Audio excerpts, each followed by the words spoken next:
Hey guys, what's up? Here's the quick and concise how-to for Mogu'Shan Vaults 10. For the guards encounter, only DPS the two dogs that are right next to each other.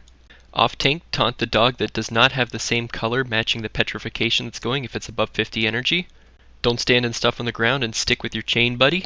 Most of the damage is coming in on the tanks in the form of a dot. Fang is in 3 phases. Tanks alternate using the null barrier for one epicenter and then reflecting his shockwave onto himself to interrupt the second epicenter. For phase 2, drop the wildfires to the outside of the raid. Drop a null barrier on the boss to prevent him from drawing flames. Loosely spread out in phase 3 for arcane resonance, grouped together when he does arcane velocity. Tanks taunt off each other when one of you gets the dot. For gara'jal, tanks and whoever got voodoo dolls make sure to use some sort of damage reduction cooldown to reduce overall raid damage. 1 healer and 2 DPS need to go into the underworld by DPSing the spirit totem. They can't go down if they have voodoo doll debuffs. If you're in the underworld, you want to DPS the ads really quickly. Heals want to spam heals on the DPS and themselves. Click the extra action button to return to the overworld. Tanks taunt when one of the other tanks gets sucked to the underworld. Use Harrow and Burn at 20%. For the Spirit King, stack up in front of qin-xi. Don't get hit by his overhead slam or the wall of slow-moving ads. For Subutai, stand in a loose circle around him.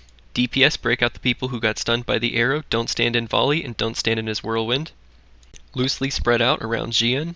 Rotate interrupts on him. Ranged kite and kill the undying shadows safely into a corner. For Mang, only interrupt him when he's crazed. Slow DPS when he's cowardist. Group up and do light AoE for maddening shout. Elegon repeats 3 phases twice, then goes into a burn phase for the remaining 50% of his health. Step out of the middle and reset your stacks anywhere from 4 to 10. Tanks roll active mitigation for his breaths in phase 1. Off tank, make sure to pick up the ad right away, kite it to the very edge of the room, and then make sure to kill it outside of the circle when it drops below 20%. DPS in phase 1 and 2 need to prioritize the ads. Do an even spread of DPS across all 6 ads in phase 2. Try to kill as many of those waves as you can. For phase 3, try to make sure that all 3 pillars go down at the same time. Also make sure that nobody is standing in the middle when it disappears going into phase 3. Tanks, make sure to pick up the stray ads in phase 3 and don't stand in the little pools that they create when they spawn.